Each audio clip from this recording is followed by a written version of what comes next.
Et c'est parti, On va- c'est bon, on va ça partir. enregistre. Ok. Ce que vous voulez. Donc je suis venu vous parler ce soir de l'ostéopathie, plus exact de la façon dont moi on m'a formé, donc moi je la pratique.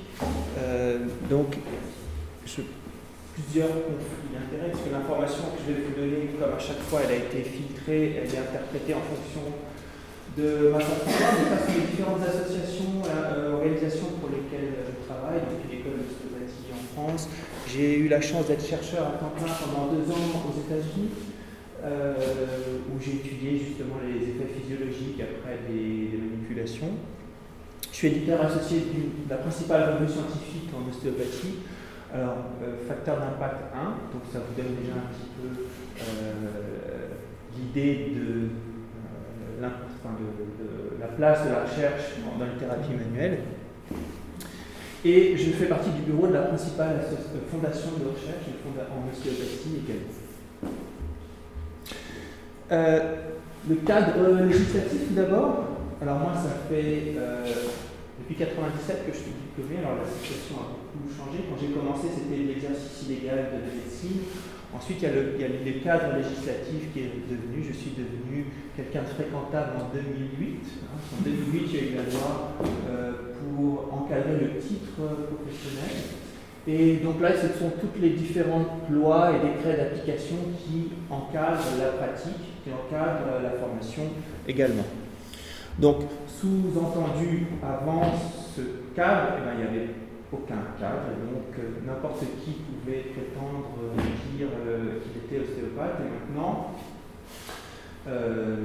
si vous avez des patients qui vous disent qu'ils sont allés voir un ostéopathe, on est tous passés par ces différents filtres académiques et législatifs. Donc les définitions, ça vous pouvez le trouver partout sur les décrets d'application. Donc un ostéopathe, dans une approche systémique, il y en a qui font de la philosophie ce soir. Non, vous avez les temps, non. Bon, moi non plus. Mais c'est un concept philosophique en fait, la systémique, c'est-à-dire qu'on donne une information à un endroit. Et c'est tout le système qui va s'adapter par rapport à l'information qui a été reçue. Donc là, on n'est pas dans le modèle biomédical que vous connaissez, ou un modèle linéaire, c'est-à-dire qu'il y a des symptômes, il y a un diagnostic et il y a un traitement approprié. On est plus sur une interaction entre différents systèmes, c'est ça que ça veut dire cette approche systémique. Et vous avez, on appelle ça une intervention complexe, donc avec des méthodes d'évaluation ou intervention non pharmacologique qui répond bien à qui décrit bien ce que l'on fait en ostéopathie. Diagnostic ostéopathique effectue des mobilisations ou manipulations pour la prise en charge des dysfonctions ostéopathiques du corps humain. Okay. Manipulation-mobilisation ont but de prévenir, remédier aux dysfonctions en vue de maintenir ou d'améliorer l'état de santé des personnes, à l'exclusion des pathologies organiques qui nécessitent une intervention thérapeutique, médicale, chirurgicale, médicamenteuse ou par agent physique. Donc comme je vous l'ai dit, nous ne sommes pas des professionnels. Alors, il y a plusieurs catégories d'ostéopathes, mais moi je ne suis pas professionnel de santé, donc c'est pour ça qu'on ne parle pas de diagnostic différentiel.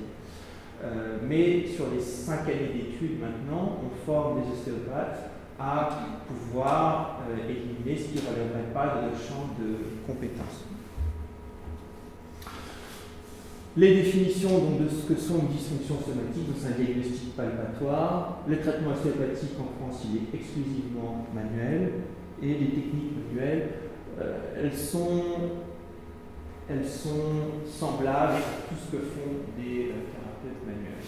C'est-à-dire pour les différents types de manipulations, on verra ça tout à l'heure, si ça vous intéresse.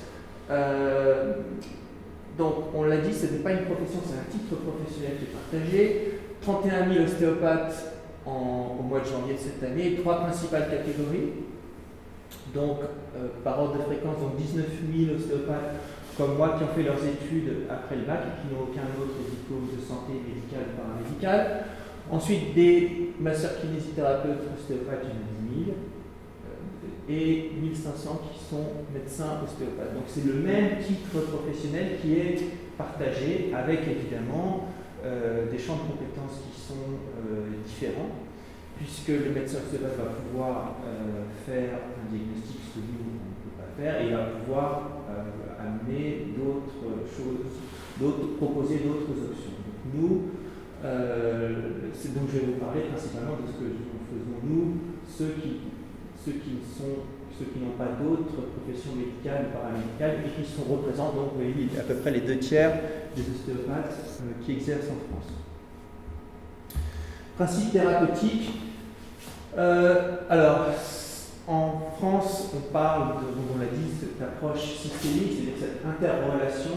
On va aller manipuler le système neuromusculo-squelettique et en espérant apporter une réponse de tout le corps. Donc ça se décrit, alors ça ce sont des publics, j'ai essayé au maximum de donner ce que vous pourriez retrouver dans la littérature scientifique si vous vouliez chercher des informations. Et donc là je vous les présente. Donc l'unité physiologique du corps, les mécanismes d'autorégulation, l'interaction structure-fonction, ça, alors ça veut tout dire et rien dire en même temps. Donc et c'est toujours extrêmement difficile quand on a un patient ou un professionnel de santé qui dit mais qu'est-ce que vous faites exactement? Donc ça, ce sont les définitions que vous trouverez partout dans tous les documents officiels, donc aux États-Unis, sur les documents de l'OMS, parce que je ne l'ai pas mis là, mais ça a été incorporé comme une profession également au niveau international. Donc, le plus simple, la définition la plus simple, en tout cas celle avec laquelle vous serez peut-être amené à composer, à travailler, c'est de comprendre vos différents interlocuteurs, c'est la définition que je vous ai donnée, qui est dans les décrets d'application. Alors, un patient qui vient voir un ostéopathe, voilà à peu près l'algorithme, ce qu'on demande, ce qui est demandé dans les décrets d'application. Donc c'est 4900 heures dans le décret d'application pour la formation des ostéopathes, donc c'est 5 années d'études. Voilà à peu près, voilà ce qui est exigé comme compétence. Donc on l'a dit, alors moi je l'ai mis diagnostic différentiel parce que vous avez l'habitude de ce mot, mais moi je ne peux pas l'utiliser, mais je vais faire un examen clinique, je vais faire un interrogatoire, je vais regarder les examens complémentaires s'il y en a, et ensuite, première question, est-ce qu'on prend en charge ou pas? Ça relève de la compétence ou pas? Est-ce que la personne a besoin d'autre chose rapidement ou pas? Ensuite, est-ce que c'est une approche alternative ou complémentaire? C'est-à-dire, est-ce qu'on va proposer un traitement ostéopathique en plus du traitement habituel ou est-ce qu'on peut le proposer différemment? Là, on verra après, ça se fait évidemment en fonction des niveaux de preuve scientifiques dont on dispose. Ensuite, est-ce qu'il y a des contre-indications relatives ou absolues au niveau technique? Parce qu'il y a certaines techniques, on en parlera peut-être, qui ont des effets iatrogènes rares mais gravissimes et qu'on a besoin d'encadrer. Donc, évidemment, l'appareil musculo-squelettique de quelqu'un qui a 70 ans, c'est pas le même de quelqu'un qui a 20 ans, et on a à prendre en compte des facteurs de risque vasculaires pour certaines manipulations qui ne sont pas toujours sans danger. Donc ça aussi, on apprend à le faire, à contrôler au maximum ce risque. Quels sont les principaux processus physiopathologiques impliqués? Alors ça permet... moi j'ai une formation anglo-saxonne, j'ai beaucoup travaillé avec les Américains, les Anglais, donc c'est cette approche-là qu'on retrouve partout et qui est assez similaire à ce que vous pouvez retrouver dans des publications chez les chiropraticiens, chez les physiothérapeutes. En France, on n'en est pas là encore, je vais être honnête avec vous, donc c'est pas comme ça que les ostéopathes ont été formés. C'est en train de rentrer en place, de se mettre en place. Je répète, il y a 20 ans, c'était l'exercice illégal de la médecine, il y avait des confrères qui allaient dans les tribunaux, on payait la TVA, etc. Ça se fait petit à petit. Donc la phase actuelle, c'est plus un nivellement académique vers le haut. Là, pour l'instant, il y a 5 années d'études. Je vais être honnête avec vous, le contenu, personne n'a encore vraiment regardé là-dedans ce qui est fait. ou pas, et on essaye de le faire sur des standards de santé publique que tout le monde utilise. Donc il y a quelques confrères de plus en plus qui font maintenant des doctorats en biomécanique, beaucoup en biomécanique, en épidémiologie, pour interagir avec le monde de la santé en France d'aujourd'hui. Donc l'approche biopsychosociale, le choix des différentes techniques, et ensuite donc, pour améliorer l'alliance thérapeutique, coopération sur discuter les différentes options de traitement, les plans de traitement à court terme, à long terme, prendre en compte. Donc ça c'est l'approche, on appelle ça l'ostéopathie orientée par l'épreuve. Compte tenu du faible niveau de preuve que je vais présenter, on ne peut pas faire de l'evidence-based medicine comme on vous apprend à le faire. Discuter des effets secondaires des différentes techniques potentielles, on les verra tout à l'heure, et enfin les facteurs de bon ou de mauvais pronostic. Ça c'est juste un exemple, vous rhumatologues, sur la façon dont nous, on peut interpréter des symptômes musculo-squelettiques en fonction des principaux mécanismes physiopathologiques.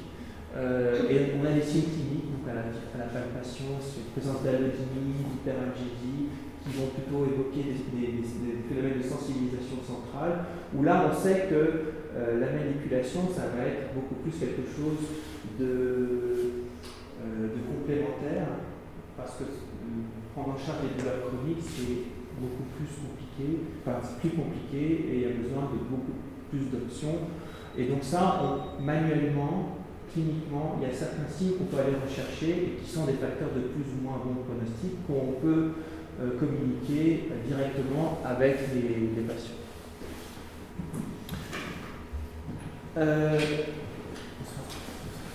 Prise de décision clinique en ostéopathie. Alors voilà comment ça fonctionnait. Il faut voir, pareil, l'ostéopathie, la première école d'ostéopathie, c'est là où j'étais aux États-Unis, c'est 1892, et ça a été depuis le début un combat par rapport à la médecine traditionnelle, parce que c'est proposer quelque chose de différent. Et donc, petit à petit, soit on s'intègre, soit on disparaît. Donc, on est obligé de s'intégrer. Donc, il y a des choses que l'on fait comme d'autres professions de santé et des choses que l'on fait différemment. Donc le tout, c'est d'utiliser le même langage et qu'il y a un décalage encore entre les 30 000 ostéopathes, c'est la population la plus par habitant, la plus importante d'ostéopathes, la densité d'ostéopathes par habitant la plus importante au monde. Je ne sais pas pourquoi. Donc c'est populaire, donc il y a plein de patients qui vont voir les ostéopathes. Donc il y a un succès tout là. Maintenant, c'est pas parce que les gens vont mieux.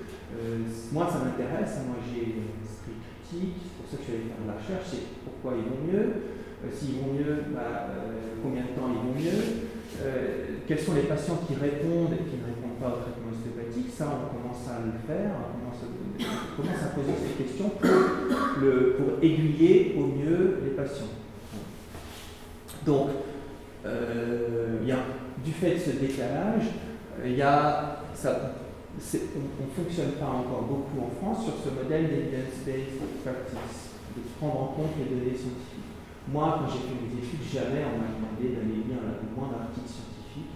Maintenant, on demande aux étudiants en fin d'études qui est cadré d'aller rechercher Medline, etc. Enfin, ce que vous savez, mais ça c'est nouveau. D'accord ? Donc il y a deux mondes qui sont en train de cohabiter pour l'instant. L'ancien monde, entre guillemets, où il y a la tradition de maître à élève, quelqu'un qui montre des techniques, qui explique comment il fait. Et maintenant, on essaie de rendre les choses de façon beaucoup plus rationnelle et de façon similaire à ce que font tous les professionnels de santé dans les pays en Occident. Donc tradition, c'est ça, la tradition, l'autorité, l'intuition, l'expérience personnelle, et c'est échec. Et donc ça, c'est pas bien systématisé encore.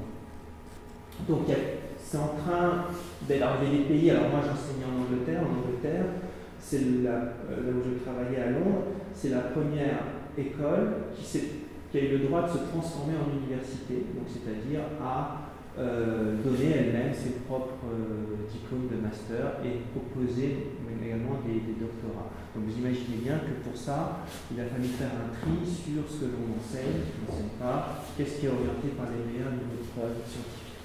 Donc, evidence-based medicine, c'est 3 cercles équivalents. Malheureusement, pour l'instant, en ostéopathie, il y a beaucoup d'expertise clinique individuelle. Évidemment, on prend en compte les attentes et les valeurs des patients. Et il y a des niveaux de preuve disponibles qui sont assez faibles. Alors ça,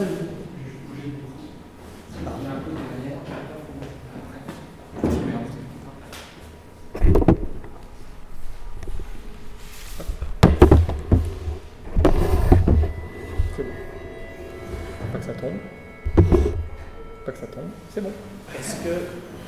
Est-ce que, alors avant de peut-être parler sur les techniques, est-ce que vous, il y a des questions particulières, des choses qui vous interpellent sur un patient qui vous a raconté une séance d'ostéopathie ou vous-même qui allez voir un ostéopathe, etc. Non. Parce que souvent, alors pourquoi j'ai pris ce sujet quand on parle d'ostéopathie crânienne? Parce que là aussi, quand on a une approche d'analyse critique, il faut aller regarder même les choses qu'on n'a peut-être pas forcément envie de voir ou de savoir. Voilà, vous avez un patient qui va dire « Ah oui, j'avais mal au dos, etc. Je suis allé voir quelqu'un et en fait, il m'a demandé de m'allonger, il a posé ses mains sur la tête, il n'a pas parlé, il n'a rien dit. Je me suis relevé, j'avais moins mal, et etc. » Donc ça peut arriver. Donc, alors, il y a des explications rationnelles, des explications qui ne sont pas rationnelles du tout. Donc ça fait partie. Donc quand on va regarder la science PubMed, on voit les revues systématiques de la littérature qui a été publiée, qui montrent qu'en gros, l'ostéopathie crânienne, il n'y a aucun niveau de preuve scientifique satisfaisant. Ça, c'est une revue de littérature qui a été demandée par l'ordre des masseurs-kinésithérapeutes et donc qui ont émis un avis relatif à l'ostéopathie crânienne. On veut dire, en conclusion, l'ostéopathie crânienne n'est pas un soin conforme aux données scientifiques et sa pratique par un kinésithérapeute constitue une dérive thérapeutique. Donc, sous-entendu, quand on n'est pas professionnel de santé comme moi et qu'on fait ça, ça fait une dérive thérapeutique. Quels critères permettent d'identifier une dérive thérapeutique? Donc je vous mets ça parce que ça aussi, pour quelqu'un de rationnel comme vous l'êtes, qui se pose des questions, qui va chercher les informations, voilà ce que vous allez trouver. Donc moi, en tant que scientifique, je ne peux qu'approuver ceci. Maintenant, il y a d'autres solutions, on va aller voir, d'autres approches. Donc on parle critères généraux, les capacités d'auto-guérison du corps humain. Donc ça, c'est typiquement un principe de l'ostéopathie. Rééquilibrer la force vitale, etc., etc. Approche holistique ou approche systémique, c'est un petit peu la même chose. Bon. En réponse, avec un confrère, on avait publié un éditorial où effectivement on ne peut qu'approuver les résultats de cette revue systématique, les critères, c'est bien fait, c'est publié, etc. Maintenant, comme je vous l'ai dit, jusqu'à il n'y a pas longtemps, on évaluait la thérapie manuelle comme on évalue un médicament avec les mêmes méthodes. Donc cette méthodologie ne nous convient pas, elle ne s'applique pas à ce que l'on fait. C'est-à-dire que les patients vont mieux, on ne sait pas pourquoi, on ne sait pas les mécanismes exacts, on n'a aucune information sur le dosage de traitement, il y a plein d'informations dont on ne dispose pas, et c'est pour cela qu'il y a maintenant il y a des critères Consort pour évaluer les interventions non pharmacologiques. Donc, premier point méthodologique, par rapport à cette revue de littérature, cette conclusion, il y a des choses, ça n'a pas été évalué comme on pourrait le faire maintenant. Deuxième point principal, il y a des études cliniques randomisées, publiées, qui utilisent l'ostéopathie crânienne et qui ont des effets. La seule chose, c'est qu'il faut bien savoir à quelle population est proposée. Notamment, il y a plein d'études qui sont faites en Italie sur l'utilisation de cette technique en soins intensifs en néonatologie. Et ces techniques réduisent le temps d'hospitalisation de 3,9 jours et font économiser 4 000 € à l'hôpital. Donc vous imaginez bien que donc c'est efficace sur cette population et ça peut aider cette population. Le reste, on n'en sait rien. D'autres études qui montrent que, par rapport à ce que je vous disais tout à l'heure sur les contre-indications de certaines techniques, ces techniques-là, elles soulagent les personnes qui ont plus de 70 ans, beaucoup plus que d'autres types de manipulations. Donc, il faut prendre en compte la réalité, c'est le principe, la réalité scientifique, et je la prouve. Maintenant, il y a la réalité clinique, appuyée par des preuves qui, sur certains sous-groupes, peuvent être donc cette difficulté que l'on a quand on est, moi j'ai mon cabinet, quand on reçoit des patients et qu'on enseigne l'approche orientée par l'épreuve et qu'il n'y a pas grand-chose, comment est-ce qu'on fait dans la vie de tous les jours? Donc ça, c'est un article qui a été publié donc, par des chiropraticiens. Comment est-ce qu'on fait? Et bien, il parle d'un système à 3 feux. Donc, feu vert quand il y a suffisamment de preuves. Feu orange, on fait attention quand il n'y a pas le niveau de preuve, mais de façon générale, c'est quelque chose qui est communément accepté par ce que font tous les ostéopathes depuis tout le temps.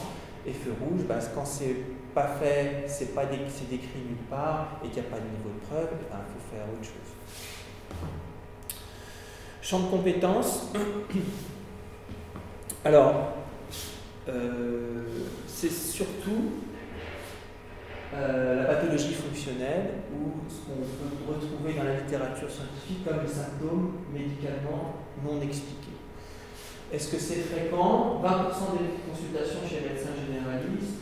Donc ça, c'est des données que j'ai trouvées en Angleterre. Donc coût annuel, 3 milliards de livres, etc. Est-ce que c'est fréquent également dans d'autres domaines? Vous voyez, c'est 45% de la rhumatologie. Donc, c'est-à-dire que ces patients-là, vous leur faites tous les examens, il n'y a pas de diagnostic médical. Mais ils ont mal, ou ils ont ci, ils ont ça, qu'est-ce qu'on en fait? Donc, et là, je pense que c'est là où nous, on intervient principalement. Alors, juste, aux États-Unis, c'est le seul pays au monde où l'ostéopathie est une profession médicale. C'est-à-dire que, pourquoi? Parce que quand ils ont réglementé la médecine, l'ostéopathie était déjà là, tout simplement. Alors que là, l'ostéopathie, les premiers ostéopathes qui sont arrivés en France, c'est les années 70-80, étaient obligés de s'intégrer dans un système qui était déjà existant. Donc comme les ostéopathes, les médecins ostéopathes aux États-Unis sont médecins, pour que les patients soient remboursés, ils doivent coder, etc. Donc c'est pour ça que la dysfonction somatique ou la dysfonction ostéopathique dont on a parlé au tout début, elle est dans la classification internationale des maladies. Et ils font de l'ostéopathie, c'est-à-dire de la thérapie manuelle, en plus de toutes les autres spécialités. En Angleterre, c'est une profession de santé, où les patients, comme en France, ont un accès direct, il n'y a pas besoin de prescription. Et le champ de compétences il est limité, et il est limité par les niveaux de preuve scientifiques. Donc ça, c'est l'équivalent comment ça s'appelle? Quand on fraude là, des GCCRF, etc. En gros, s'il y a des patients qui portent plainte pour publicité mensongère, on a reçu, moi je fais partie de l'ordre des ostéopathes en Angleterre, on avait reçu ça en disant faites attention au site internet, de ne pas prétendre que vous pouvez améliorer certains symptômes ou prendre en charge certains patients qui ont ces diagnostics de maladie, parce que maintenant les patients portent plainte et ce qui est vrai. Donc la liste, alors c'est tout petit mais vous pouvez la trouver et puis je vais vous la présenter là, c'est-à-dire quels sont les symptômes qu'on peut prendre en charge, et ça ça provient d'une revue systématique de la littérature sur les effets des thérapies manuelles au pluriel sur certains symptômes.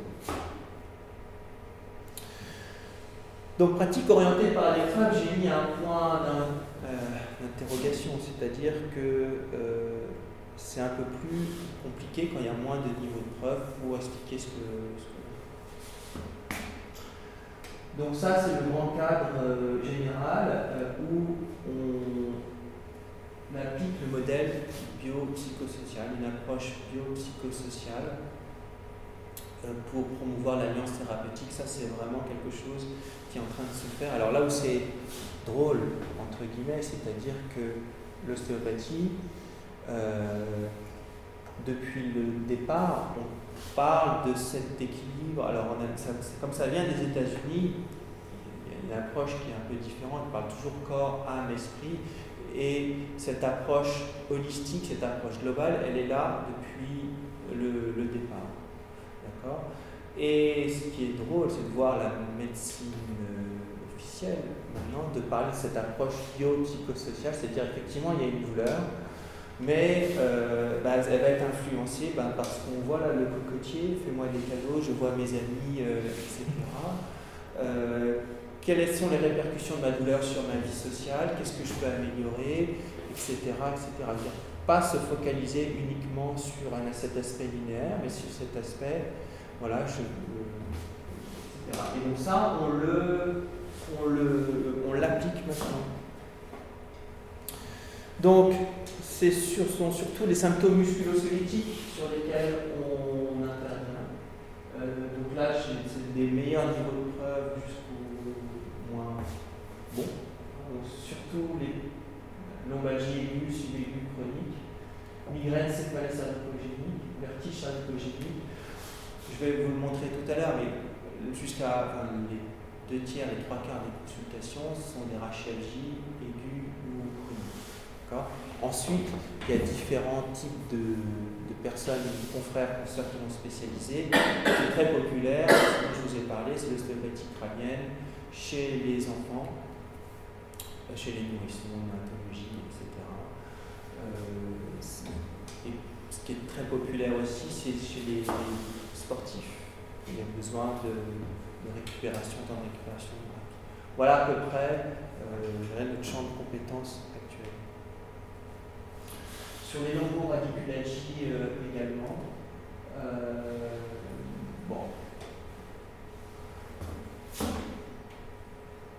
Alors, présomption scientifique, alors ça, je l'ai remis. Il y a toujours le biais. Si vous avez vu des kinés qui font une revue littérature, ils ne trouvent pas grand-chose, ils vont dire c'est non existant, c'est dérive thérapeutique. Et ça, quand ce sont des chiropraticiens qui vont les mêmes résultats, ils vont dire présomption. Donc, c'est pour ça que je vous ai présenté les conflits d'intérêts, parce que voilà, c'est biaisé de toute façon. Mais voilà, donc ça peut soulager à court terme des patients où il y a un diagnostic radiologique de luxarthrose, gonarthrose, et ensuite tout va dépendre de comment la douleur va être interprétée, parce que la même souffrance, pathologie particulière, la douleur peut être modulée en fonction justement de cette approche biopsychosociale. Il y a plein d'autres facteurs qui peuvent intervenir. Donc c'est pour ça le traitement à long terme, et finalement l'arthrose, on ne peut pas faire grand-chose. Faible métatarsalgie, etc. Hallux rigidus, il n'y a pas grand-chose. Et donc ça sous-entendu pour tout le reste, oui. Qui est-ce qui a les manœuvres en fait est-ce qu'il y a quelqu'un qui a décrit finalement quelle manœuvre vous faites et pour telle douleur, pour les lombalgies par exemple, est-ce qu'il y a qui a décrit finalement les manœuvres que vous faites en ostéopathie pour essayer finalement d'améliorer les lombalgies au quotidien chez les patients? Est-ce que ça a été décrit ou comment? C'est une excellente question parce que quand on nous demande d'évaluer effectivement un traitement, le plus simple, le plus beau d'un point de vue méthodologique, c'est de faire les mêmes techniques chez les mêmes patients, etc. Alors ça, effectivement, ça donne quelque chose qu'on peut exploiter de façon statistique, mais qui ne correspond absolument pas à la réalité. La réalité, c'est le flou artistique. C'est-à-dire qu'il y a quelqu'un qui a une lombalgie, il y a quelqu'un qui va dire je vais commencer par vous traiter les blocages que j'ai dans le pied, que je trouve dans le pied, d'autres qui vont dire je vais commencer par la tête, je vais dire mais en fait ça tire un peu autour du côlon, je vais tirer le côlon, et etc. Donc on va le voir tout à l'heure. On parle d'effets non spécifiques, ou effets placebo si on veut être un peu plus percutant, ou on parle d'effets contextuels. D'accord ? Donc on va le voir tout à l'heure, on avance, c'est 80% de l'amélioration. C'est-à-dire, si je mets une blouse, je n'ai pas de blouse, cravate, pas cravate, je suis à l'heure, pas à l'heure, rasé, pas rasé. Je le prends 10 minutes en retard, je le prends à l'heure. Donc, mon cabinet, est-ce qu'il y a les photos de mes enfants, ou est-ce qu'il y a les photos de Palm Beach ? Tout ça, on le sait, sont les effets contextuels. D'accord ? Et c'est très important pour ces douleurs, rappelez-vous, notre champ de compétences, les douleurs médicalement inexpliquées. Donc, en gros, s'il y a quelqu'un qui est allé voir des médecins, ils n'ont rien trouvé, il y a quelqu'un qui l'écoute, qui va prendre le temps, qui est souriant, qui prend à l'heure, il va toucher là, quel que soit l'endroit où il touche, personne ne va aller mieux. Et je peux même vous dire, c'est que moi, j'ai passé 2 ans de ma vie aux États-Unis à faire des études, je vous montrerai tout à l'heure, sur les études, les variations du flux sanguin après les manipulations. Parce qu'on apprend plein de jolies techniques en disant il faut faire toucher cette vertèbre, telle zone, etc.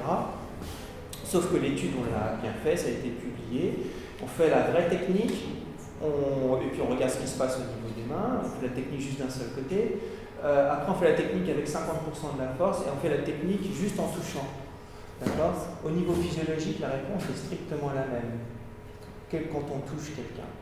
Par contre, ce qui va changer, c'est comment la personne va intégrer l'information. Donc, alors je ne sais pas si vous êtes au courant, mais ici il y a l'étude LC Ostéo qui s'est s'est terminée, qui a commencé en 2012. Et Dr Boutron, avec qui j'avais travaillé pour l'élaboration de ce protocole, justement, les gens viennent pour des lombalgies. Donc, on avait déterminé, parce qu'elle m'avait dit, alors, parce que je lui explique tout ça, comment est-ce qu'on peut évaluer ça sérieusement ? Elle dit, il faut faire en sorte que je veux un algorithme, c'est-à-dire un patient qui vient vous voir, vous devez bien avoir quelque chose, ou essayer de formuler quelque chose pour que les patients, on puisse décrire la procédure. C'est-à-dire qu'on a décrit les procédures diagnostiques sur certaines zones, on a limité certaines zones, 7 zones de mémoire. Après, on a décrit sur quels critères on décidait d'utiliser la technique ou pas la technique. Donc, deuxième point de l'algorithme fondamental. Troisième point, si on doit utiliser la technique, quelle est la technique qu'on va utiliser, comment on la décrit, et si on ne peut pas la faire parce que le patient ne peut pas se mettre sur le côté, etc., quelle est la technique alternative. Donc, et ça, c'est la meilleure combinaison qu'on a trouvée pour satisfaire les exigences méthodologiques, pour savoir effectivement est-ce que c'est utile ou pas, et que ce soit quelque chose qui ressemble à ce qu'on pourrait trouver en pratique clinique.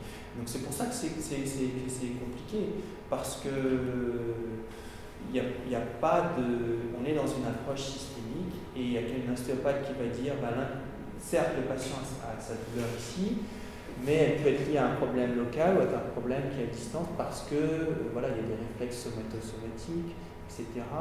Et donc, je répète, le geste technique, les gens viennent nous chercher une approche manuelle, on la donne, mais il faut être lucide en disant que tous les effets non spécifiques, les effets contextuels, c'est ce qui font que les patients vont mieux.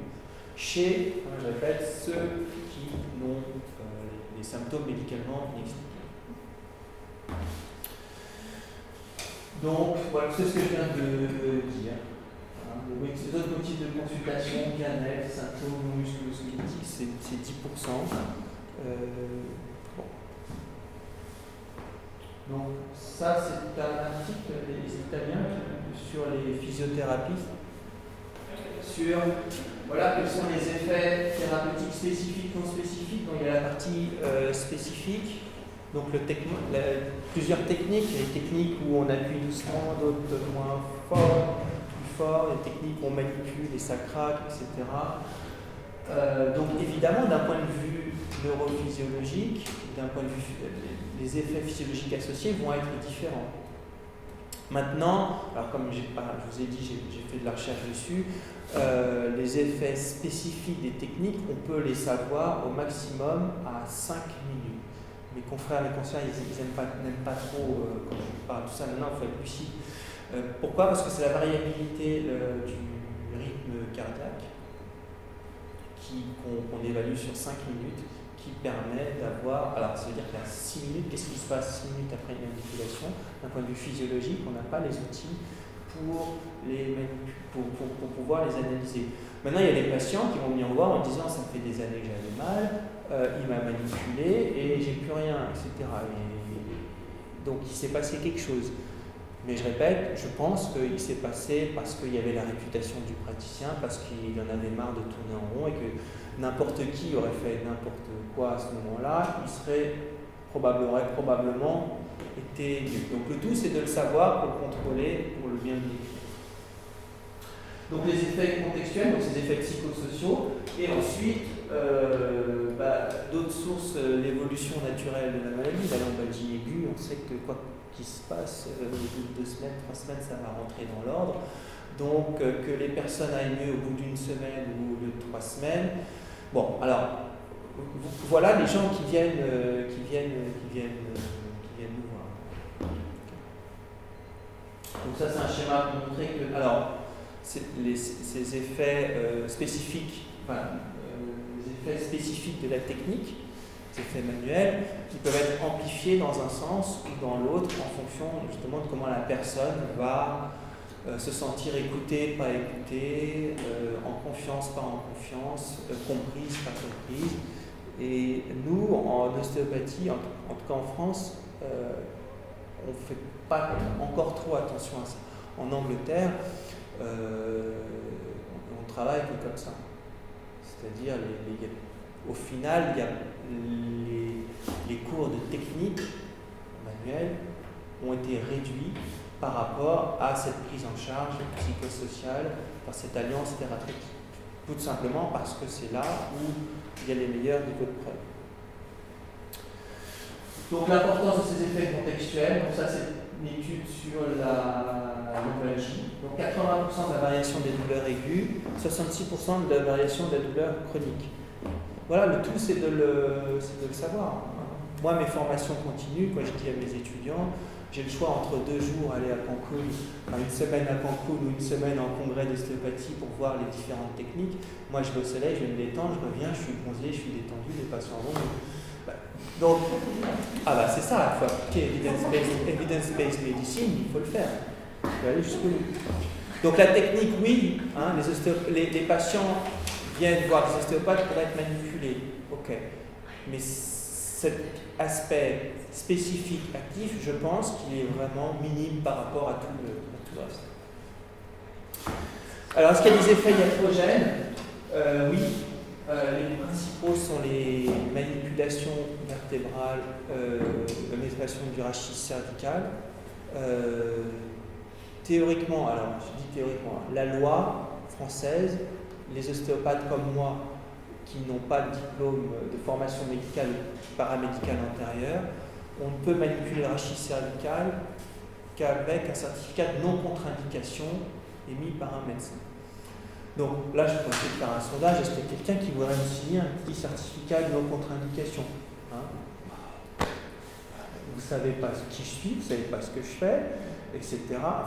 Donc, c'est difficilement applicable. Et pour le coup, il y a pas de... Ça ne repose pas sur des bases scientifiques. C'est vraiment... autant je peux être critique,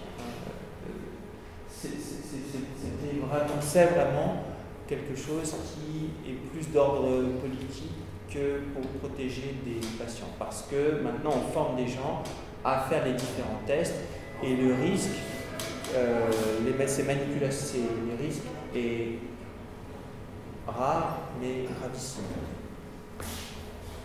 Donc le risque, en fonction des études, entre 1 à 100 000 et 1 à 1 million de manipulations. C'est-à-dire que pour un ostéopathe, il y a peut-être dans une carrière une fois un patient où, voilà. Et c'est le risque qui est imprévisible parce que, alors, quand on a un patient, une personne, quand on lit quelqu'un qui voilà, une dissection de l'artère vertébrale, c'est voilà. Maintenant, c'est la même chose sur les effets iatrogènes des médicaments. Il y a des milliers de personnes, je pense entre 2 et 4 000 qui sont liés, d'essais qui sont liés aux effets iatrogènes en France. Voilà, mais d'un autre côté, voilà, c'est votre métier aussi, c'est quelle est la balance risque-bénéfice, vous l'appréciez et nous on fait pareil.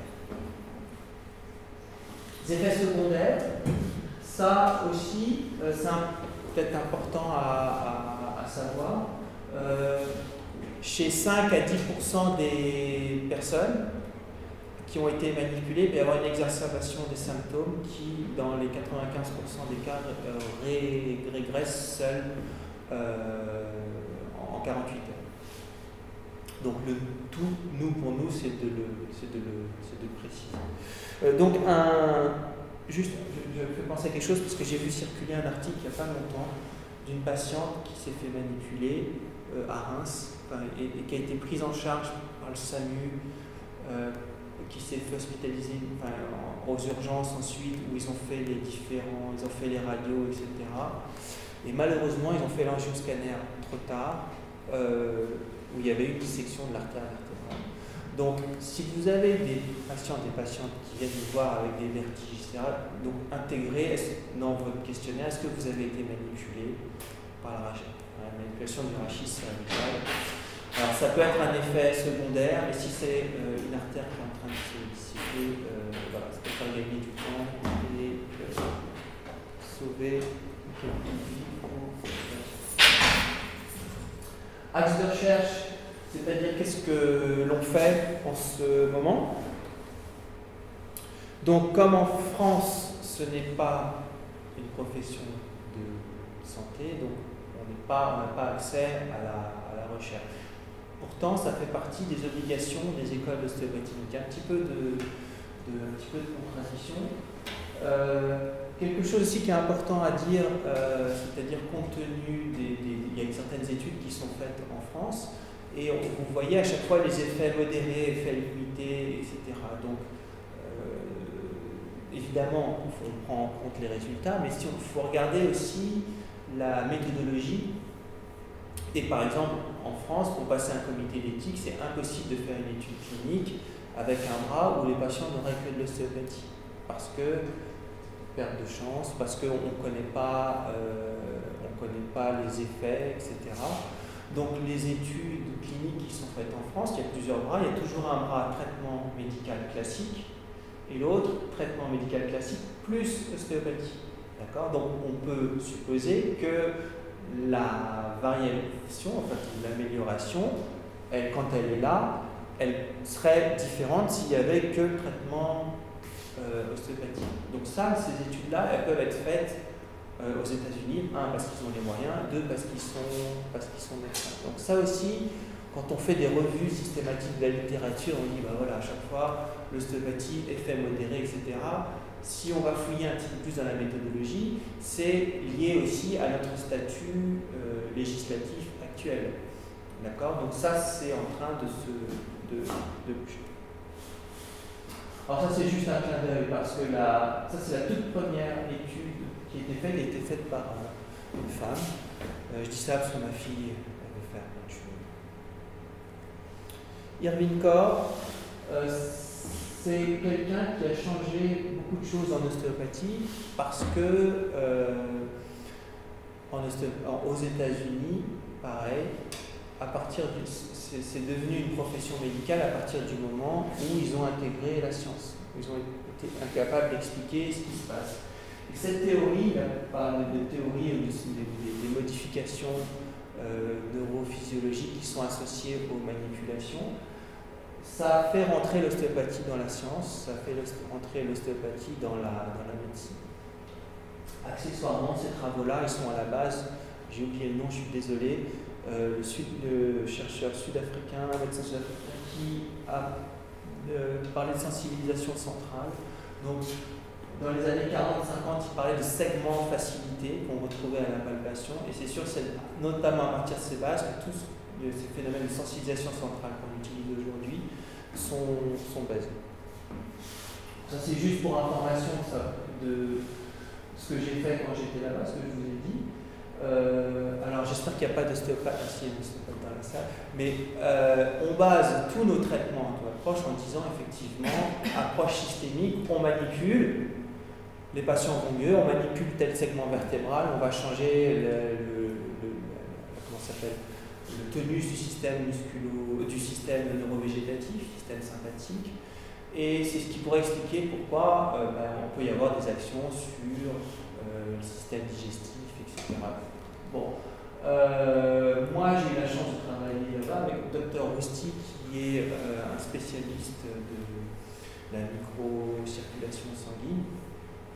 Et quand je lui ai dit, toutes nos études, toute notre façon de penser, elle se base sur ces différentes techniques, sur les variations du flux sanguin, etc. Et lui m'a dit, mais attendez, vos patients, là, quand les études, ils sont allongés, etc. Est-ce qu'ils bougent? Est-ce qu'il y a un stress? Je dis, oui.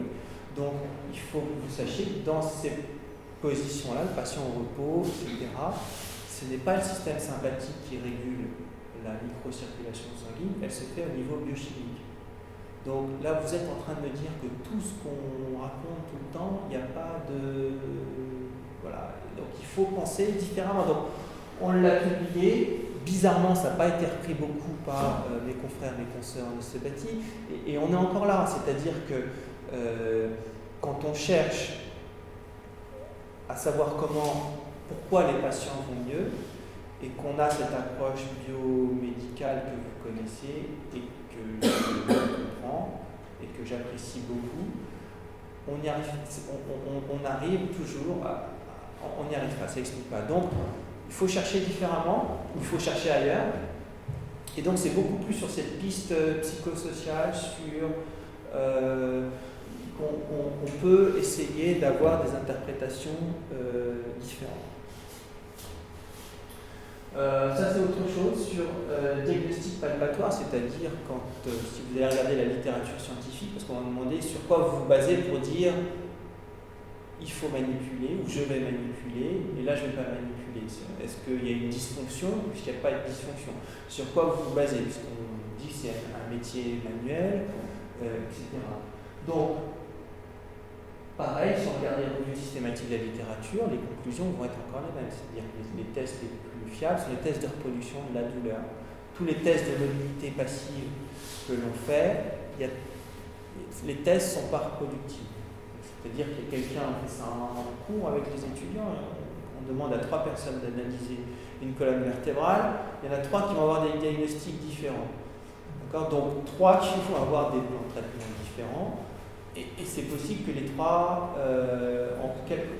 vont proposer un traitement différent et que le patient puisse aller mieux malgré tout. Donc là, il y a quelque chose qui ne colle pas.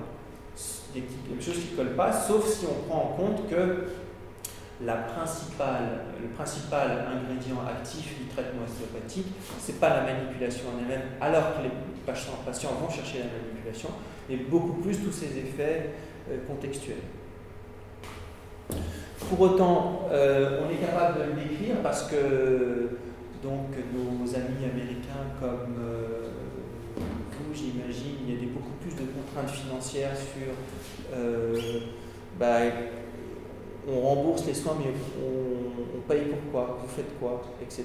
Donc, si on fait autant de recherches aux États-Unis, c'est pour répondre à ces besoins d'optimiser, qu'on peut comprendre, mais d'optimiser les flux de remboursement. Donc, il y a des outils qui permettent de diagnostiquer, de communiquer sur ce qu'on appelle cette dysfonction somatique ou dysfonction ostéopathique. Et là aussi, c'est là où je travaillais. Quand on a des moyens, quand on a le temps, on peut utiliser les outils modernes pour améliorer la palpation. Hein, donc on passe du flou artistique à quelque chose de beaucoup plus scientifique, mesurable. Et donc si on peut le mesurer, on peut améliorer les différentes performances. Donc ça, ce sont différents outils pour palper la symétrie des repères osseux. Ça sont des modèles qui sont brevetés où on peut savoir exactement, mesurer exactement les décalages en 3 dimensions de bassin au niveau plastique. Et donc ça, on entraîne les ostéopathes sur des modèles en plastique et ensuite on fait la même chose sur des patients où on va utiliser, on a des caméras en infrarouge en 3 dimensions avec des repères que l'on va coller. Et on peut superposer les différentes images, et ce qui fait qu'on peut avoir en 3 dimensions exactement la position. Où est-ce qu'on va palper? Il y a d'autres outils qui permettent de mesurer la quantité de pression que l'on peut utiliser. Et donc, là où ça devient intéressant, c'est que quand on... Ça c'est des études cumulées, c'est-à-dire quand on entraîne les praticiens avec ce genre de formation, eh ben, il y a beaucoup moins de variabilité. Et donc, c'est-à-dire dès qu'on met un peu de science, on arrive à changer ces différents résultats. Donc, encore une fois, c'est encore beaucoup de flou artistique et il y a un décalage important entre le succès des patients en clinique et la capacité pour l'instant de décrire pourquoi il y en a qui vont mieux.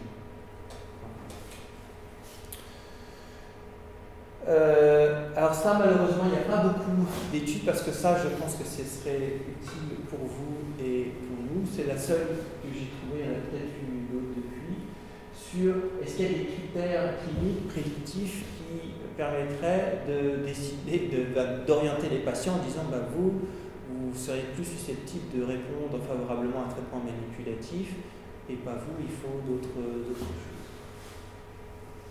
Donc il y a ces 5 critères cliniques donc, pour les manipulations vertébrales lombaires. Et donc 4 variables sur 5, taux de réussite de manipulation 95%, donc a priori plus facile, patients qui vont répondre. 3 variables moins, taux de réussite inférieur à 50%.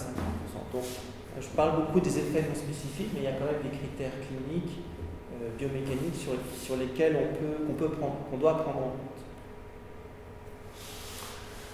Résumé de la recherche en ostéopathie, donc sont surtout des études cliniques et des études diagnostiques. Ensuite, d'autres choses, beaucoup moins investiguées.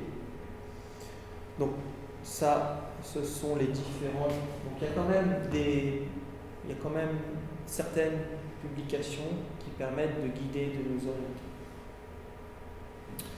Perspective, il n'y a que 2 pays au monde où le traitement ostéopathique est intégré dans les guides de recommandation de bonne pratique. Et à chaque fois, c'est pour la lombalgie. Ça, alors aux États-Unis, ça a été fait parce qu'on a, il y a une méta-analyse qui a été publiée. Et donc, voilà, c'est comme ça que fonctionne le monde de la santé publique. Il y a une méta-analyse, ok, je ne sais plus, il y a une dizaine d'études cliniques, ok, ça peut améliorer ça. Quand on fait ce traitement, ça améliore comme ça, donc on peut le proposer. En Angleterre, c'est un peu différent parce qu'ils parlent de thérapie manuelle avec un astérix.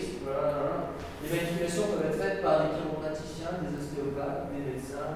Donc c'est plus par rapport à la technique qu'à la personne qui va faire la technique.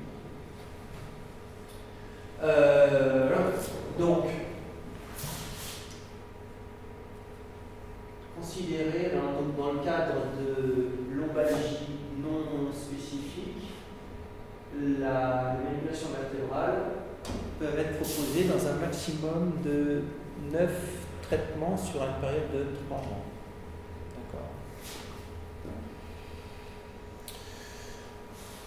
Champ de compétences. Alors, donc tout ça, ce que je vous ai dit, on n'est pas encore capable en France de le décrire précisément, c'est-à-dire combien est-ce qu'il y a, alors combien d'ostéopathes, ça c'est facile, mais combien de patients qui vont voir les ostéopathes, quels sont les motifs de consultation les plus fréquents. Alors à chaque fois, il y a des petits mémoires de fin d'études qui sont faits, mais méthodologiquement, c'est pas publié, donc ça. Et donc ça, c'est en train d'être fait aux États-Unis. Il y a 2 principaux, alors je ne sais pas comment ça se traduit en français, Practice-Based Research Network, c'est-à-dire qu'on demande aux ostéopathes dans leur cabinet et aux patients dans leur cabinet de remplir un petit questionnaire, c'est-à-dire qu'ils ne changent absolument rien. C'est une étude épidémiologique descriptive, on ne change absolument rien à la prise en charge, mais on pose des questions sur ce que l'on fait et met en corrélation les symptômes des patients, l'évolution des symptômes après. Donc, comment la consultation d'ostéopathie est vécue du point de vue du patient et du point de vue du praticien, les deux remplissant en ligne et avec une collecte de données. Donc ça, ce sont des données donc, aux États-Unis, c'est les seuls dont on dispose pour décrire de façon un petit peu plus rationnelle quels sont les motifs de consultation les plus fréquents. Et vous voyez, la plus fréquente, cervicalgie, lombalgie, ensuite douleur d'épaule. Donc on reste majoritairement une profession où on prend en charge les douleurs de l'appareil musculo-squelettique.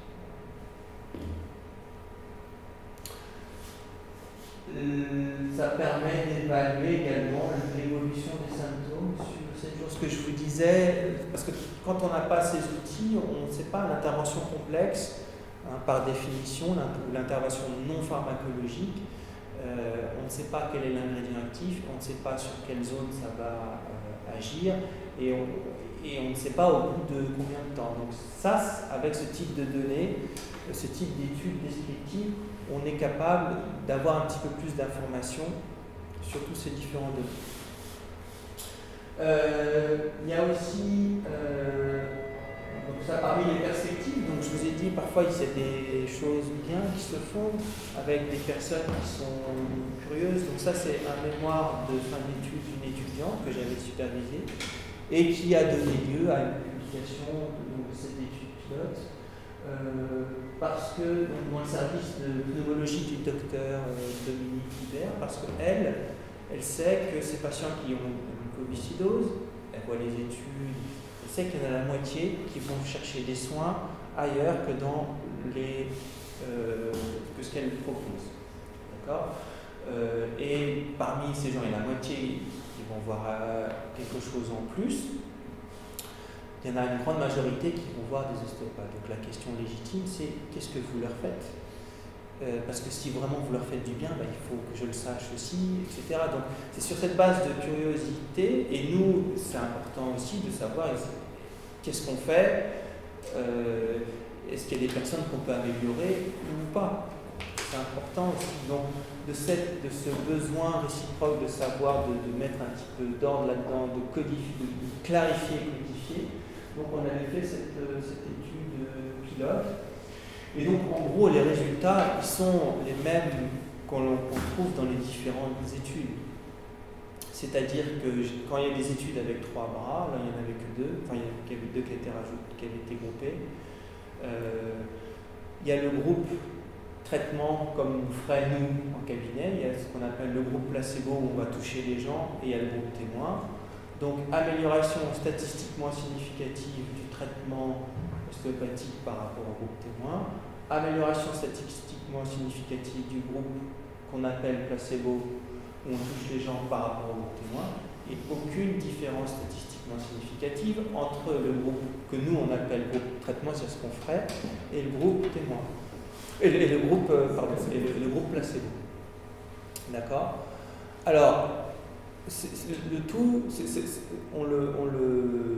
alors ça peut être décevant ou pas, la seule chose, voilà, quand on regarde les choses de façon objective, c'est-à-dire, il y a des patients qui vont mieux quand on les touche, quand on leur parle, etc. Maintenant, il ça permet de réorienter la formation en ostéopathie comme c'est fait en Angleterre, comme je vous l'ai dit. Les techniques, évidemment, qu'on fait les techniques, on les apprend, on apprend les indications, les contre-indications, etc. Mais le plus important, c'est tout le contexte, tous ces effets contextuels certains dont on a conscience et d'autres dont on n'a pas conscience. Donc en guise de conclusion, donc ça ce sont les recommandations qui ont été faites en Angleterre, la synthèse, qui sont applicables ici, avant qu'ils quittent l'Europe, je crois que dans pas longtemps. Après on ne pourra plus extrapoler. Donc, comme c'est une profession de santé, dans les hôpitaux, il y a des services, enfin il n'y a pas de services. Il y a des salles où il y a des ostéopathes qui travaillent avec d'autres professionnels. C'est un apport en plus, rappelez-vous, puisque là c'est inclus dans l'équipe de recommandation pour les lombalgies. Preuve de bonne qualité sur les effets bénéfiques des manipulations vertébrales pour les rachis communes. Donc c'est inclus dans les recommandations bonnes pratiques. Alors les risques d'effets iatrogènes graves, très faibles, qui sont comparables. Pour vous donner un ordre de grandeur, le risque d'accident, je réponds pareil avec les précautions, vous êtes médecin, voilà, quand ça tombe sur quelqu'un, donc c'est toujours, même si c'est une chance sur 10 millions, ça tombe sur une personne, c'est dramatique. Mais le risque d'accident manipulatif, il y a une manipulation du rachis cervical, 1 pour 100 000, 1 pour 1 million, c'est le risque équivalent au risque de mourir foudroyé, de prendre un coup de foudre. Donc, ça arrive, il y en a qui meurent comme ça, mais globalement, c'est pas quelque chose de fréquent. Donner un ordre de grandeur. En revanche, les effets iatrogènes sont beaucoup plus fréquents, et quel que soit quel que soit le type de technique, c'est quelque chose qui est un peu surprenant pour nous. C'est pas parce qu'on fait des grosses manipulations ça va craquer, ou quelqu'un qui va poser la main sur la tête sans rien dire pendant 10 minutes, un quart d'heure. Les risques, ils sont pas les risques iatrogènes, c'est-à-dire une augmentation temporaire des symptômes musculo-squelettiques pendant 24-48 heures, elle n'est pas liée du tout au type de technique qui a été fait. Et quelque chose qui est important, c'est que les questionnaires qui sont envoyés aux patients font qu'ils sont satisfaits de ces traitements.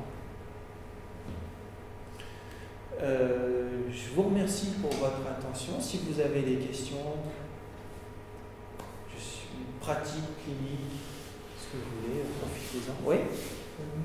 Merci pour la présentation, c'est très intéressant. Quand on fait des consultations libérales, exactement comme je l'ai dit, pour les rachis, il y a plein de patients qui vont voir un ostéopathe à la place ou en plus de ce qu'on peut offrir nous en tant que médecin. Et le message qu'on reçoit, qu'on entend toujours, c'est il m'a fait craquer, il m'a fait remis en place mes vertèbres. C'est le truc qu'on entend tout le temps, qu'on entend ça pour les membres inférieurs ou pour les rachis. Et donc du coup, je voulais savoir si dans la littérature par rapport à ces craquements, ça fait partie un peu de ce que vous dites de l'effet contextuel ou pas. Est-ce que si on fait craquer, on ne fait pas craquer, la différence, est-ce que quand on fait craquer, ça va mieux ou pas? Ou est-ce que c'est la différence? Et l'autre question, c'était, comme vous avez dit, sur les dérèglements du bassin, sur l'asymétrie du bassin. Est-ce que l'action que vous apportez sur cette asymétrie du bassin, il y a un effet objectif anatomique? C'est-à-dire que, je prends l'exemple tout bête de l'asymétrie au niveau coxo-fémoral, c'est-à-dire qu'on a une jambe plus courte que l'autre qui est extrêmement fréquent. Est-ce que par des manipulations, on peut diminuer cette asymétrie ou pas? Alors, excellente question, parce que moi je pense que c'est un effet contextuel, parce que les patients qui veulent ça, et que ça craque, et d'autres qui veulent surtout pas. Parce que, donc, le plus important, moi je vois, alors, moi les 2 années que j'ai passées en Amérique en disant on touche quelqu'un, on fait manipule, j'ai commencé à regarder donc ce que l'on aborde maintenant principalement, c'est beaucoup plus tous ces aspects de neurosciences sur comment c'est interprété. C'est pour ça qu'il y a autant d'emphase sur cette alliance thérapeutique. Donc, toutes les études qui montrent, et donc c'est pour ça on évite maintenant, il y a un effet iatrogène de dire vous avez quelque chose de déplacé, vous avez une jambe qui est plus longue. Pourquoi ? Parce que ce qui est sous-entendu derrière, ça veut dire qu'il n'y a que l'ostéopathe qui peut aller me remettre le truc en place, me remettre le truc à gauche, etc. Et c'est pas ce qu'on veut, on veut des patients qui deviennent indépendants. C'est ça, cette approche, cette alliance thérapeutique, des patients qui se prennent en charge par eux-mêmes, qui a un rôle beaucoup plus actif dans ces processus de guérison. Donc, faire croire, alors la science montre qu'il n'y a rien, on fait les radios avant, après, etc., même chose. En amplitude articulaire, il s'est passé quelque chose, mais il s'est passé quelque chose beaucoup plus sur, on travaille beaucoup maintenant, on réfléchit beaucoup sur l'interoception, quelle est la perception du corps, sur l'intégration multisensorielle entre interoception, extéroception et proprioception. On sait que donc en gros maintenant quand on manipule, on met les gens à l'IRM fonctionnel et on regarde ce qui se passe, beaucoup plus qu'aller mesurer localement.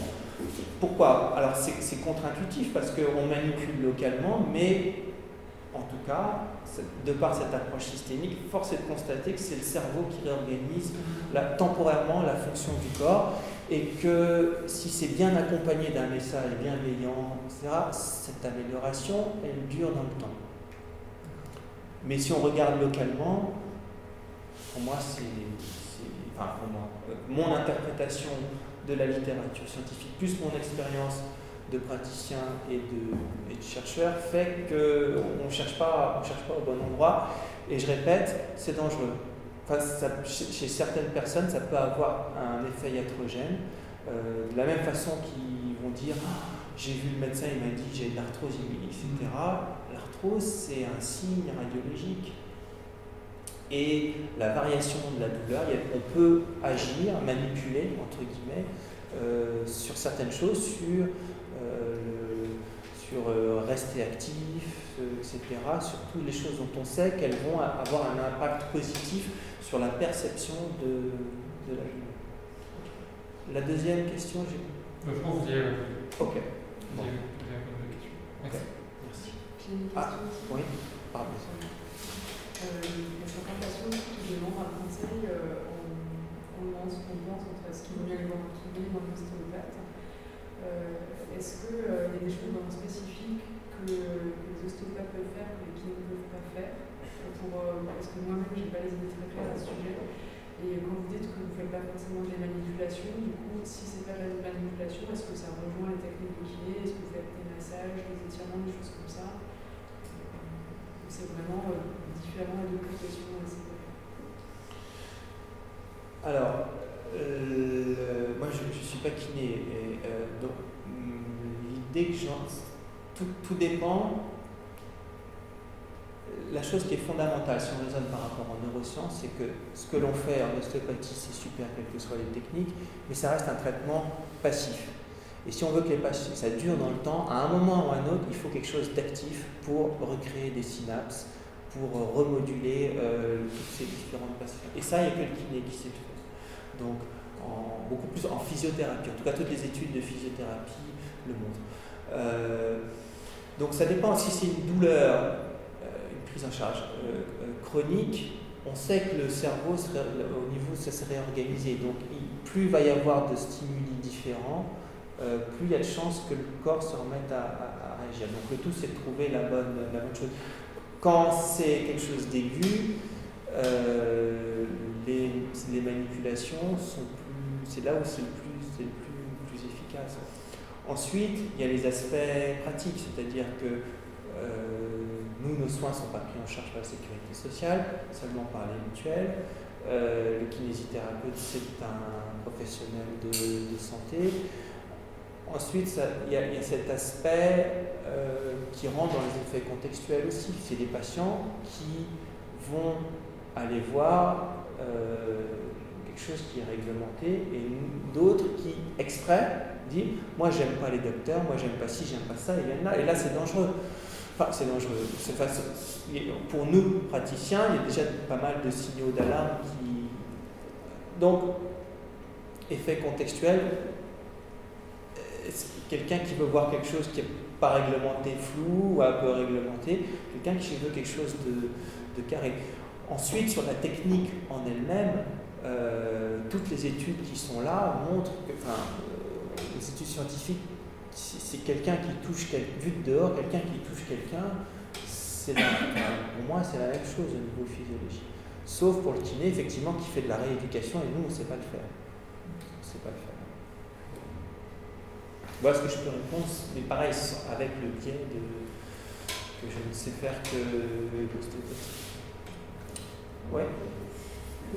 Juste, je voulais vous demander, comment vous savez si aujourd'hui, le patient veut faire craquer ou ne veut pas faire craquer? Qu'est-ce que ça va, c'est un peu la question de l'un, mais qu'est-ce que ça va apporter de plus de faire craquer? Et l'efficacité, le patient, il doit s'attendre à combien de jours avant de ressentir une efficacité et combien de temps elle va durer cette efficacité des manipulations? On peut pas alors, la seule chose que je peux répondre, c'est ces études-là qui sont en train d'être faites sur décrire ce qui se passe. On ne sait pas. Ensuite, c'est le retour clinique. Parce que j'avais rencontré, dans mon stage, une ostéopathe qui me disait, selon le cas, je me décide si je dois faire la technique de craquage ou pas, parce que je ne sais pas, selon... elle a fait son propre diagnostic et elle sait que ce jour-là, ce patient ne peut pas faire craquer et elle programme une autre séance pour faire le craquage. Et du coup, je ne comprends pas comment ça marche, tout ça. Alors, ensuite, en Angleterre, on avait... ce sont les techniques qui sont associées aux effets iatrogènes. Les fractures, ces complications vasculaires, les complications neurologiques, donc on avait quand on enseignait à l'école, on disait qu'on ne manipulait pas en première consultation parce que on ne sait pas comment le patient va réagir de façon générale.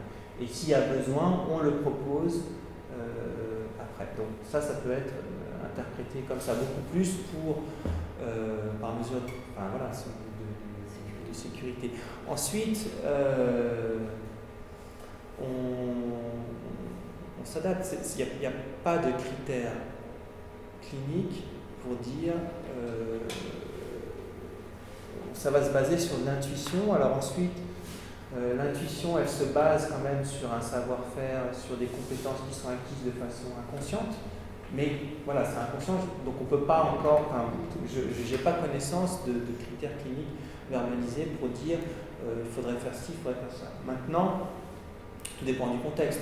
Quand on a une population sportive de gens qui sont pressés, qui veulent aller vite, ce sont les techniques qui permettent d'avoir l'amélioration la plus rapide. Donc, sur les 2-3 jours, on voit les effets, parce que les principaux effets sont surtout au niveau neurophysiologique et au niveau biomécanique, quand c'est aigu. Quand c'est chronique, donc par définition, le système nerveux a eu le temps de se réadapter et la technique manipulative, en tout cas moi cliniquement par observation, elle n'est pas très efficace. Parce qu'il y a une notion de temps aussi, parce que pas entrer dans les détails, il y a toute une réorganisation au niveau du tissu conjonctif, au niveau musculaire. Donc on peut faire la manipulation, mais si on ne s'occupe pas de tout ce qu'il y a autour, c'est pas quelque chose qui va avoir tendance à tenir dans le temps. Donc quand c'est aigu, en tout cas 3 mois, on peut faire ça et le proposer. Ensuite, il faut expliquer, ça pourrait répondre aussi à l'autre personne qui a posé la question.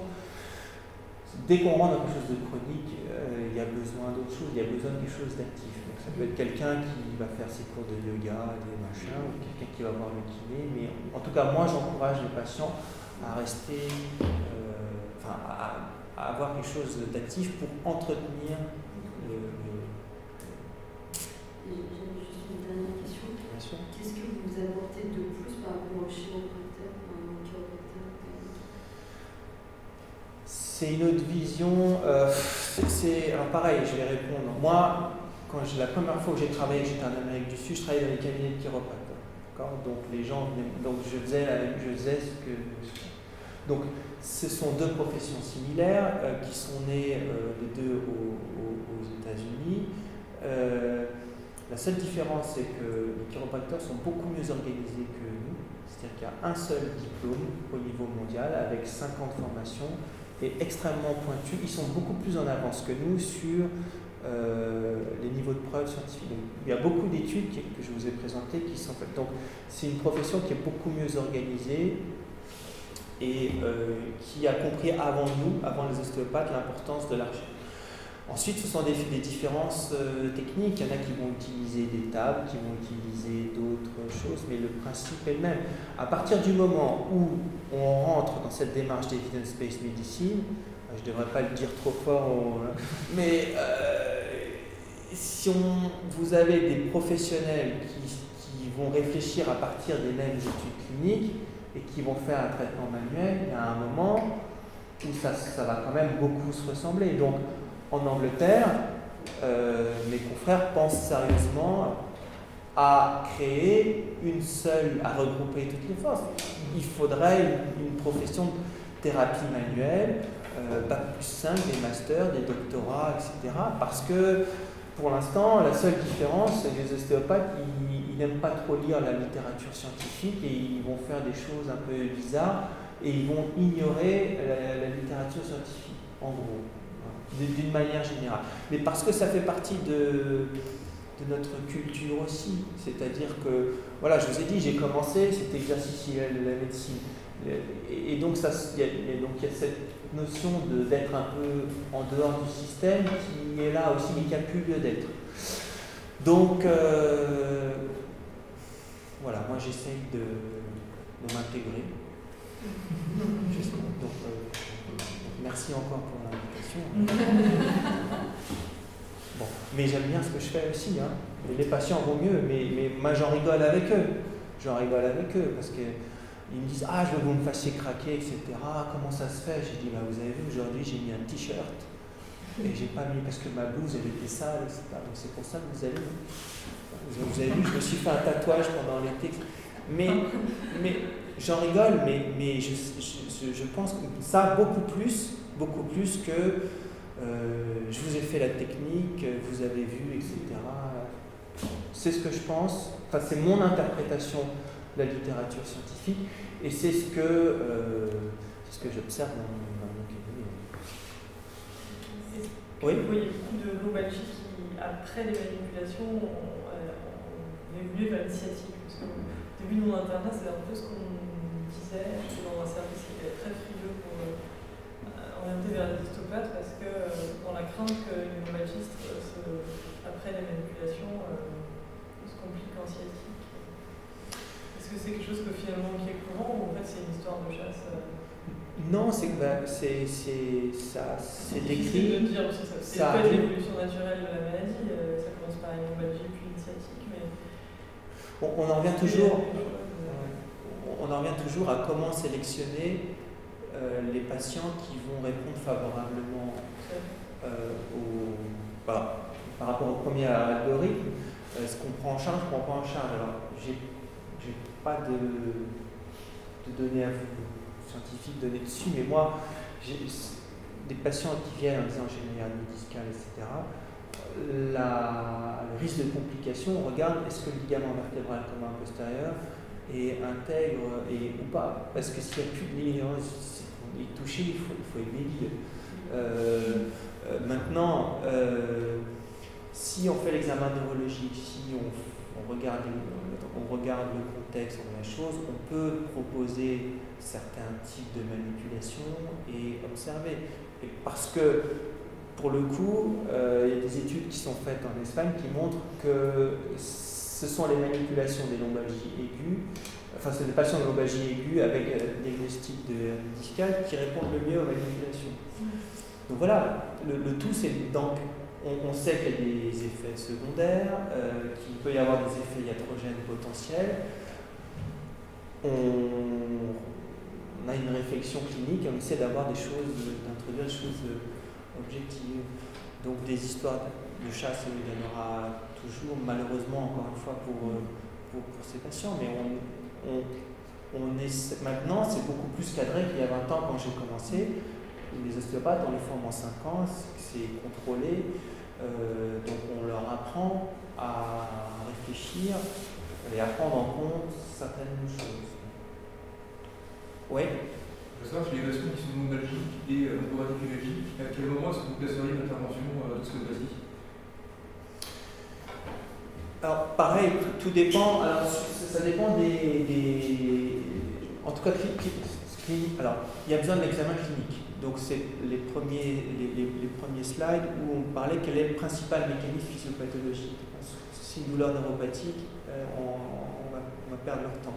C'est une douleur nociceptive, c'est-à-dire qu'avant 50-55 ans, c'est 90% des lomboradiculagies sont nociceptives et on sait qu'elles répondent bien au traitement manuel. Donc on fait l'examen clinique, on regarde ce pour produire la douleur, on fait l'examen neurologique et là on a quand même pas mal de critères prédictifs positifs qui peuvent dire qu'on peut les prendre en charge. En complément d'autres. Ensuite, voilà, donc c'est plus par rapport à l'examen clinique, basé sur est-ce qu'il y a des signes de sensibilisation centrale ou pas, est-ce qu'il y a des déficits neurologiques ou pas, ou ça, là, ça sert à rien on va faire perdre du temps à tout le monde, et surtout aux patients. Mais il n'y a pas de guidelines ou de recommandations de bonne pratique, malheureusement, donc c'est plus sur du bon sens et de l'interprétation pour l'instant, mais il n'y a pas grand-chose d'autre à vous proposer comme réponse. Et dans votre expérience, vous avez qu'il faut attendre que la radiculogie soit sur une phase plus descendante, on peut le faire assez précocement dans la prise en charge. Si c'est vraiment le disque, par expérience, si on touche, on fait qu'aggraver. Donc, on ne touche pas. Mais c'est mon expérience. Alors que quand je vous ai dit que les études montreraient. Bon, alors peut-être que c'est moi, ce que je fais, mon cabinet qui ne plaît pas, je ne sais pas. Mais c'est souvent les anti-inflammatoires, les infiltrations qui soulagent. Donc, je leur dis, ils sont au téléphone, je ne peux pas bouger. Qu'est-ce que je peux faire de plus à part me voir? Donc là, c'est pas. Mais non, mais voilà. Donc, je recommande plutôt d'attendre quand l'origine est discale. Maintenant, il y a d'autres origines aiguës sur lesquelles, au contraire, on peut intervenir. Encore une fois, alors j'ai pas le droit de dire diagnostic, je ne suis pas professionnel de santé, mais ça dépend du diagnostic. En tout cas, de l'évaluation beaucoup plus fine de l'appareil musculo-squelettique, neuromusculo-squelettique, et pas simplement aller trouver la vertèbre qui ne va pas à gauche et la faire craquer. C'est vraiment comment tout le corps dans son ensemble réagit. Et il y a une sémiologie fine qui peut vraiment être faite sur cette compréhension de comment tout l'appareil neuromusculo-squelettique serait organisé par rapport à la douleur. Moi, ça me passionne.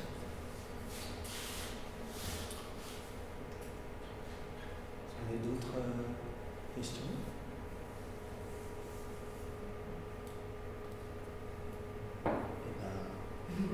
Merci encore pour l'invitation.